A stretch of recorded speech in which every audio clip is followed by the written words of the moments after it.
नमस्कार, स्वागत है आपका आज के नई यात्रा पे। और हम हैं उत्तरकाशी में। जैसे ही उत्तरकाशी से थोड़ा आगे बढ़े तो हमें ये दिखा डैम, जिसमें से ओवरफ्लो हो रहा था पानी। और इसको इतना, इस वैली के अंदर ये इतना मनमोहक दृश्य देख के जैसे ही हम इसके पास रुके तो हमने सोचा चलो इसके पास चलते हैं। जैसे ही हम इसके पास गए तो हमें ये जो पानी की छोटी छोटी सी बूंदों ने हमारा स्वागत करा। और इतना ठंडा मौसम होने के बावजूद भी ये बूंदें हमें बड़ी अच्छी लग रही थी। ये डैम से गिरता हुआ पानी और ये चारों तरफ वैली, इतनी सुंदर वैली हमारे कैमरे पे भी छींटे गई। हमारा ध्यान नहीं गया क्योंकि हम लोग मंत्रमुग्ध थे इस टाइम इस दृश्य को देखने में। बड़ा ही मनमोहक दृश्य था। इतनी सुंदर वैली और ये डैम से गिरता भागीरथी में मिलता हुआ पानी और ये वादियाँ, टोटल सब कुछ मिला के इतना सुंदर लग रहा था कि यहाँ से जाने का मन नहीं कर रहा था। पर हमें यहाँ से जाना था और आगे की यात्रा को भी आरंभ करना था। तो उसके बाद हम निकले यहाँ से और अब अगली डेस्टिनेशन की तरफ। सारे दोस्त आज आपको इनसे मिलवाते हैं। ये है अपने प्रीतम भाई। हेलो करो प्रीतम भाई। और ये है हमारे पंकज भाई। और इनको तो जानती हो, हमारे संग हर जगह मिलते हैं, मिस्टर YPG राइडर। तो हम निकल चुके हैं जर्नी के लिए, हेडिंग टूवर्ड्स गंगोत्री। और अब चलते हैं नेक्स्ट डेस्टिनेशन की तरफ। अब यात्रा के दूसरे पड़ाव पर हम पहुंचे गंगनानी। और गंगनानी उत्तरकाशी जिले में गंगोत्री राजमार्ग पर स्थित एक धार्मिक स्थल है जो यमुनोत्री राजमार्ग पर है। ये गंगोत्री धाम की यात्रा के दौरान एक महत्वपूर्ण पड़ाव है। यह जगह एक प्राचीन कुंड के लिए जानी जाती है जहां गंगा भागीरथी की एक जलधारा प्रवाहित होती है जो यमुना नदी से मिलती है।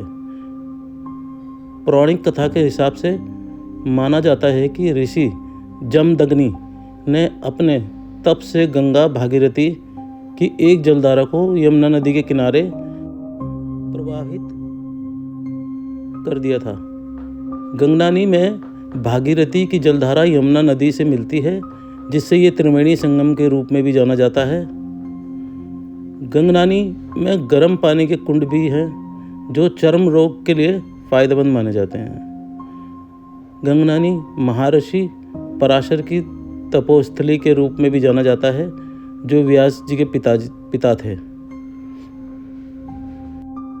ये गर्म की जलधारा मंदिर से होके इस कुंड में मिलती है। और इस कुंड में मिलने के बाद यहाँ पे ज़्यादा पानी होने की वजह से स्पेस एरिया थोड़ा ज़्यादा बड़ा है, तो यहाँ पे आके वो थोड़ी सी ठंडी हो जाती हैं।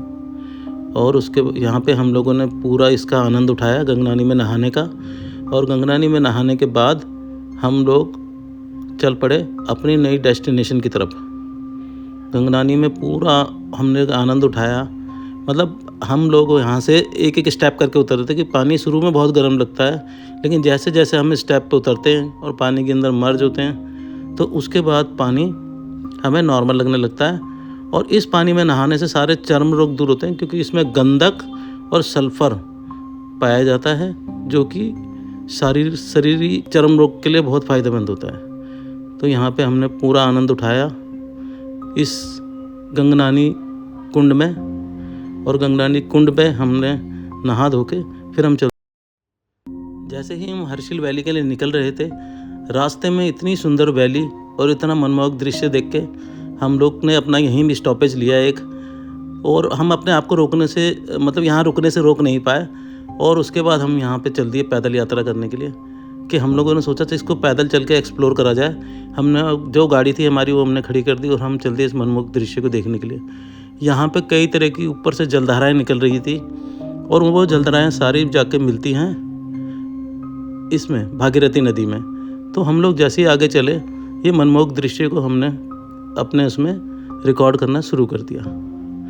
और यहाँ पे कुछ हमें ये बाइकर्स भी मिले थे जो कि उनके संग काफ़ी अच्छी दोस्ती हो गई थी, तो वो लोग जा भाई वैली का मज़ा ले रहे हैं। वो चलते ब्रिज पर करते हैं फ़ोटो सेशन, मज़ा आ जाएगा। हमने कैब करी थी क्योंकि हमें जाना था नीलोंग वैली। और नीलोंग वैली जाने के लिए आपको गाड़ी करनी पड़ती है, वहाँ बाइक्स अलाउड नहीं होती है। तो हम इस वैली में रुके और इस वैली को निहारने लगे। यहाँ देखिए कई सारी जलधाराएँ आके गंगोत्री में मिल रही हैं। और ये कुछ बाइकर्स जो हमें हेलो करते हुए जा रहे हैं। और हम चलते इस फ्लाईओवर की तरफ। पैदल पैदल यात्रा करते हुए चलते चलते चलते हम पहुंचेंगे इस ब्रिज पे, क्योंकि इस ब्रिज की लोकेशन बहुत अच्छी लग रही है कि हमें दोनों तरफ का व्यू देखने को मिलेगा भागीरथी नदी का। भागीरथी नदी काफ़ी मतलब स्पीड से बह रही थी, तो हम जैसे आके इस फ्लाईओवर से इस दृश्य को कैप्चर करने लगे और यहाँ पे हमने बहुत सारी फ़ोटो खींची, बहुत रिलैक्स करा, बहुत इन्जॉय करा। और यहाँ पे लगभग हमने अपना आधा घंटा से 1 घंटा यहाँ पे स्पेंड करा। मतलब पेड़ों से आती खुशबुएँ, और मतलब क्या बताऊँ, मेरे पास वर्ड नहीं है। यहाँ पे इतने बड़े बड़े पत्थरों के बीच में से निकलती हुई नदी गंगोत्री। और फिर उसके बाद हम चल दिए अपने नेक्स्ट पड़ाव की तरफ। और ये कुछ दृश्य रास्ते में मुझे दिखे तो मैंने इनको कैप्चर करना शुरू कर दिया।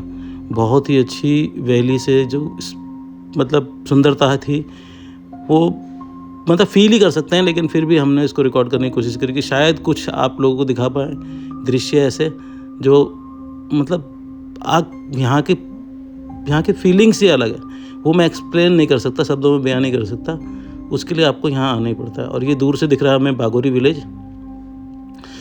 विलेज को गवर्नमेंट अभी वो कर रही है। ये अबेंडेंट हो गया था, अबेंडेंट होने के बाद यहाँ पे गवर्नमेंट इसको दोबारा से रिनोवेट कर रही है और यहाँ के लोगों को होम स्टे वगैरह के लिए फ़ंड प्रोवाइड कर रही है ताकि यहाँ पे दोबारा लोग रह सकें। और ये राइट में है हमारे हर्षिल विलेज। हर्षिल जैसी विलेज में हम पहुँचे, यहाँ बहुत सारे लोग आए हुए थे, बहुत ही ट्रैफिक था। तो हमने सोचा कि हम इसको आते समय एक्सप्लोर करेंगे और हम चल दिए अपनी नेक्स्ट डेस्टिनेशन की तरफ। हर्षिल और बागोरी विलेज को हम लोग ऊपर से निहार रहे थे। काफ़ी देर यहाँ पे टाइम बिताने के बाद फिर हम लोगों ने सोचा कि अब चलते हैं अपनी नेक्स्ट डेस्टिनेशन की तरफ। तो हमारे ड्राइवर ने हमें बोला कि चलिए अब चलते हैं नेक्स्ट स्टॉपेज की तरफ। तो ये है हर्षिल विलेज।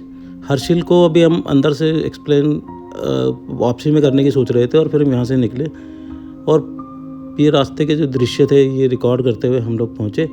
ये है मकूबा विलेज। मकूबा, ये जो मंदिर देख रहे हैं ये है माँ गंगोत्री का मायका। जब वहाँ से सर्दियों में माता को यहीं लाया जाता है मकूबा विलेज में माता रहती हैं। जब वहाँ पे कपाट खुलते तो मकूबा से पूरे कारवां के साथ माता को वापस गंगोत्री में स्थापित करा जाता है। और हम चल पड़े यहाँ पे एक कल्प केदार मंदिर के दर्शन करने के लिए। कल्प केदार मंदिर पांडवों के टाइम बनाया गया 5000 वर्ष पुराना मंदिर है। तो हम इसको जैसे ही हमें बताया हमारे गाइड ने कि यहाँ पे ये कल्प केदारनाथ है, तो हम इसके दर्शन करने के लिए चल दिए। ये है रास्ते का व्यू। यहाँ पे थोड़ा सा चलने के बाद हमें उल्टे हाथ पे दिखता है कल्प केदारनाथ। और कल्प केदारनाथ की तरफ चलते चलते हमने यहाँ पे थोड़ा सा चले और चल ही रहे थे वहाँ पे कि हमें उल्टे हाथ पे दिखाई दिए। यहीं पे चप्पल उतार रहे हैं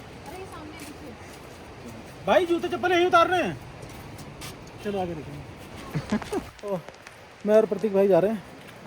अब चल रहे हैं हम कल्प केदार जी के दर्शन करने और डेस्टिनेशन बहुत अच्छी है, मज़ा आ रहा है।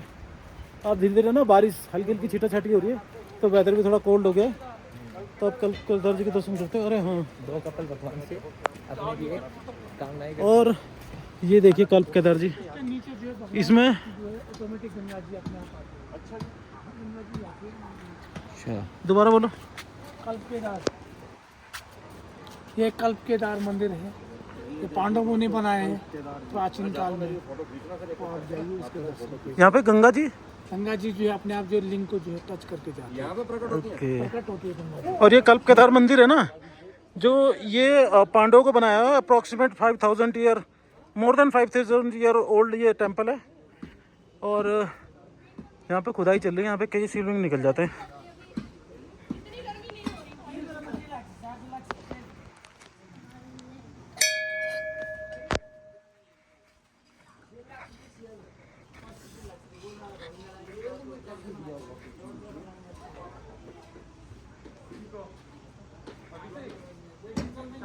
यहाँ पे गंगा जी हैं, ये शिवलिंग को अपना अभिषेक कर देती हैं और शिवलिंग मेन शिवलिंग नीचे अंदर। और ये पत्थर देख के आप आइडिया लगा सकते हो कि कितना पुराना होगा। ये भागीरथी और हमें अभी ये है भागीरथी, और हम भागीरथी किनारे यहाँ पे, और ये सामने है मकुबा गांव जो गंगा जी का मायका है। और यहाँ पे अभी हमने कल केदारनाथ जी के दर्शन करे। शांत माहौल है और यहाँ पे नदी किनारे हम लोग, ये जो नदी की आवाज़ है ना बड़ी मनमोहक है, बड़ा मज़ा आ रहा है। इसके संग हल्की हल्की बारिश हो रही है, आप देखेंगे मेरे स्पेक्स पे भी आ गया है, और छोटी हल्की हल्की बारिश हो रही है। और हमने चाय बनवाने के लिए बोली हुई, ऊपर वहाँ पे चाय बनाई जा रही है। और ये हमारे पीछे भागीरथी है जो कि अपने पूरे फ्लो में बह रही हैं। और यहाँ पे हमने कल केदार जी के दर्शन करे, और ऊपर है मकोबा बाग गंगा का बाइक है, उसको भी एक्सप्लोर करेंगे, बाइक से आएंगे दोबारा। अभी हमारा जो मेन टारगेट है वो नियॉन वैली है, जहाँ पे हमें जाना है। वो नाम मुझे तो बार गर्तांगली है वो रास्ता। और यहाँ से हम जा रहे हैं निलोंग वैली यहाँ पे। और निलोंग वैली का एक्चुअली क्या है, हमारे पास परमिशन है, परमिशन लेके हम 2:30 बजे तक एंट्री कर सकते हैं। टाइम हो रहा है 12:30, तो हमें 2.5 से 3 घंटे के अंदर बीच के निलोंग वैली से घूम के आना है। और ये रास्ता जाता है फिर गंगोत्री, फिर हम इस रास्ते से जाएंगे गंगोत्री। और इस रास्ते से हम आए जहाँ से उत्तरकाशी 89, उत्तरकाशी से हम लोग आए हैं दरासू में। अभी हमने कल केदार जी के दर्शन करे। यमुनोत्री 259, चंबा 199। तो हम इस साइड से आए हैं, ये रास्ता नेलोंग वैली और ये रास्ता गंगोत्री। अभी हम जा रहे हैं नेलोंग वैली। ये है गर्तांग गली जिसको मैं दिखा रहा हूँ आपको। और यहाँ पे जाने के लिए देखो लोग भी दिख रहे हैं। यहाँ पे 2 किलोमीटर 2.5 किलोमीटर की ट्रैकिंग करके इस पुल पे जाते हैं। ये पुराना मोर देन 100 ईयर ओल्ड एक ब्रिज है। इस रास्ते इंडिया तिब्बत की ट्रेडिंग होती थी। अभी तो रास्ता आगे जाके यहाँ से बंद है, पर यहाँ से तिब्बत जाने का एक रास्ता था जो कि हमारे पहले लोग यहाँ से ना ट्रेडिंग किया करते थे तिब्बत के साथ। और यह है गर्तांग गली।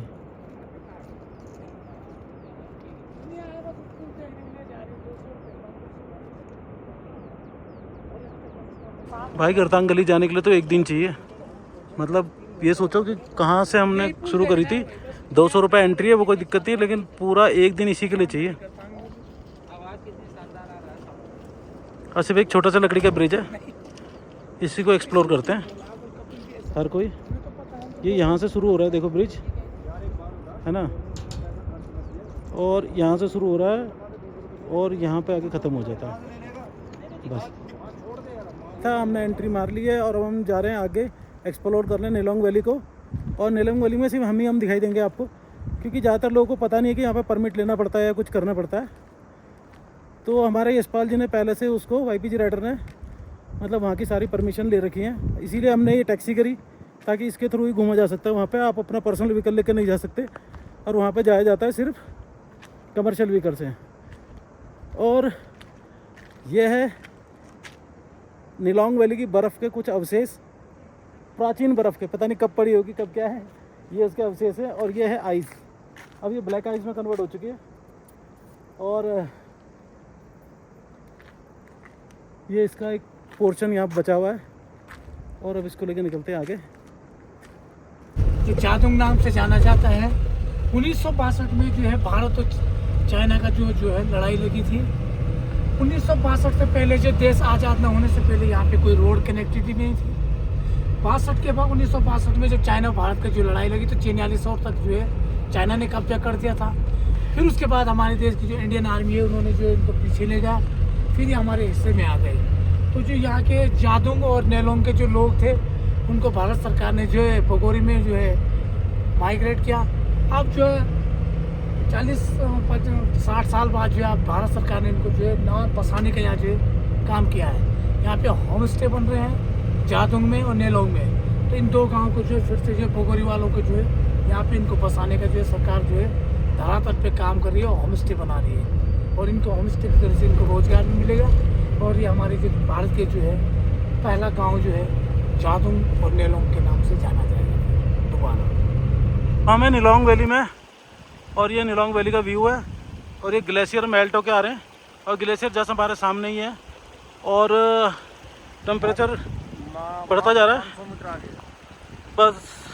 और वहाँ पे ऊपर बताते हैं पार्वती कुंड है, और वहाँ पे ना जा नहीं सकते क्योंकि वहाँ पे बहुत एक्सट्रीम टेम्परेचर है। और यहाँ से हमारी गवर्नमेंट एक रास्ता भी बना रही है 70 किलोमीटर का, जो सीधा बद्रीनाथ जाएगा।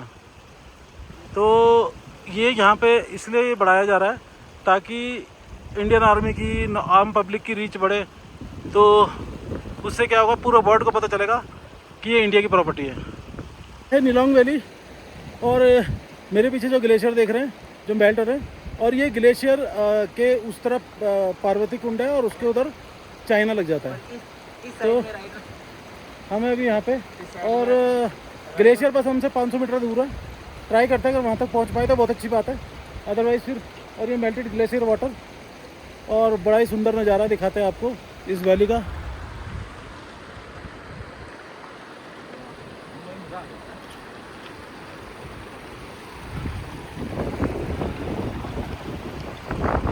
तो ऑलमोस्ट ग्लेशियर के पास हम आ चुके हैं। 100 मीटर 200 मीटर होगा, लेकिन जो पत्थर है ना बड़े नुकीले हैं। और हम ना राइडिंग बूट उतार के चप्पल पहन के आए थे गाड़ी में, तो कहीं डैमेज हो उससे अच्छा है, देखो ऊपर दिखना ही बंद हो गया।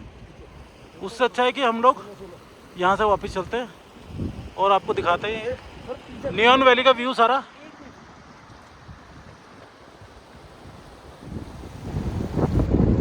तो नीलोंग वैली में काफ़ी देर हम लोग बैठे रहे यहाँ पे इसी पोस्चर में, और हम लोग इस वैली को निहारते रहे काफ़ी देर। इस वैली को निहारते मतलब यहाँ से जाने का मन नहीं कर रहा था हमारा।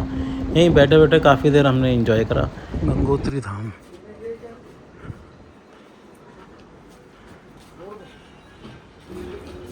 गंगोत्री धाम अभी तो कब बंद है एक्चुअली। माता तो अपने मायके में, तो अभी बंद है एक्चुअली। बट ये कि हम लोग आ गए। गर्भगृह की फ़ोटो लेना मना है। और वेटिंग रूम, ये मेन टेंपल है जिसके भी कपाट खुलेंगे 2 मई को। तो भाई मंदिर के कपाट तो बंद है, ये 2 मई को ओपन होंगे। लेकिन फ़िलहाल हम इधर आ गए और आए हैं तो कुछ गंगा जल भी ले चलें यहाँ का, गंगोत्री का।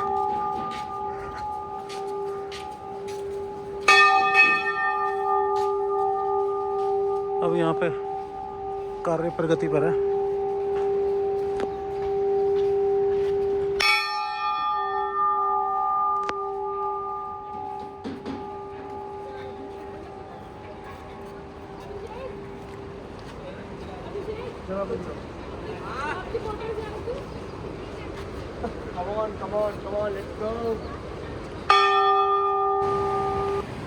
ये है भाई गंगोत्री धाम, और कुछ इस प्रकार से यहाँ पे 2 मई को जब ओपन होगा तो तब मंदिर ओपन, बंद क्लोज है अभी एक्चुअली। माता अपने मायके में है। तो हम लोग जा रहे हैं गंगा जल भरने यहाँ पे, भागीरथी के जल लेने। भागीरथी जी बह रही हैं पूरे प्रवाह से।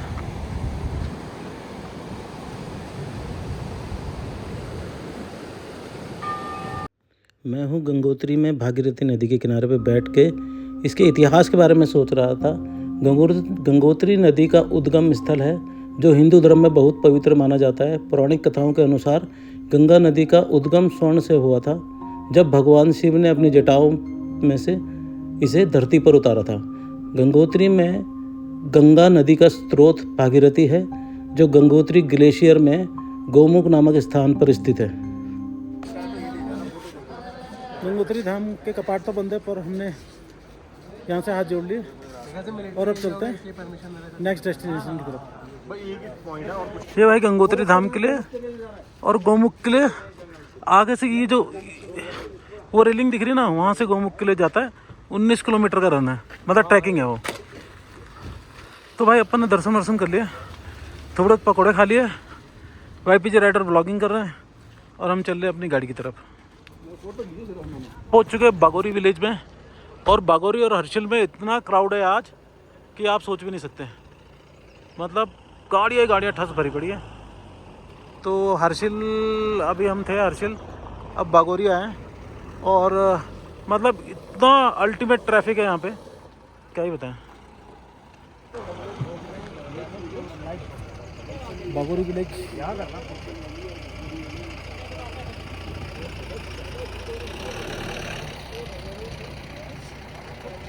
10 किलो के 15 सेबों के बागान, ये सारे एप्पल ट्री हैं।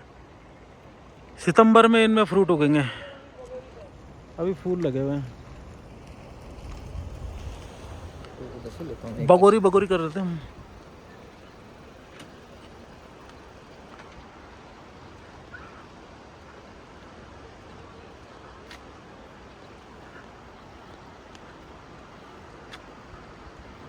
क्या मस्त व्यू है। बागोरी विलेज 2019 में राष्ट्रपति पुरस्कार से सम्मानित है अपनी स्वच्छता के लिए। काफ़ी स्वच्छ ये welcome to village. Bagori Harshil. तो हम लोग बागोरी विलेज को एक्सप्लोर कर रहे थे। बागोरी विलेज है जो पूरा एक ही लाइन में बसा हुआ है, मतलब पूरा स्ट्रेट गांव है। लेफ़्ट और राइट इसके लोगों के घर हैं, सब मतलब ओल्ड स्कूल टाइप पुराने घर हैं। और काफ़ी घर इसमें अबेंडेंट भी है, और काफ़ी में अब वहाँ पे होम स्टे वगैरह खोल दिए गए हैं ताकि वहाँ के लोगों का रोज़गार बढ़े और गांव दोबारा से बच सके। तो काफ़ी घर में होम स्टे वगैरह बन चुके हैं और काफ़ी अभी भी अबेंडेंट है। तो हम लोग इसको चल के पूरा एक्सप्लोर कर रहे थे। तो यहाँ पे चलते चलते हमने देखा काफ़ी मतलब पुराने लकड़ियों के घर देखे हमने यहाँ पे जो बने हुए हैं। उनमें गेस्ट हाउस हैं, लोग यहाँ पे रुकने का उन ओल्ड स्कूल टाइप घरों का मतलब आनंद उठा रहे थे, पुराने घरों का। और ये छोटे छोटे लकड़ी के घर बिल्कुल प्राचीन काल के बने हुए हैं। और यहाँ पे दोनों तरफ कई घर इसमें यहाँ पे पक्के भी हैं, सीमेंटेड बना दिए हैं। लेकिन जो घर पुराने थे ना, ओल्ड मतलब जैसे लकड़ियों के, वो सब उनको देखने का अलग ही आनंद आ रहा था। और उसमें रुकने का जो मज़ा था वो हमने मिस कर दिया। हमें यहाँ एक बार रुकना चाहिए था। आप अगर कभी बागोरी आएँ तो आपको यहाँ रुकना चाहिए, क्योंकि यहाँ पे ना इन घरों को देख के ऐसा दिल कर रहा था कि इसमें कम से कम 1-2 दिन तो बिताए जाएँ। क्योंकि हम लोग उत्तरकाशी रुके हुए थे, तो हमने ये अपॉर्चुनिटी मिस कर दी है। तो वापसी आते आते बज चुके रात के 10:30 और आज के एपिसोड को करते यहीं ख़त्म और मिलते हैं नए डे के साथ। Till then take care, tata bye bye.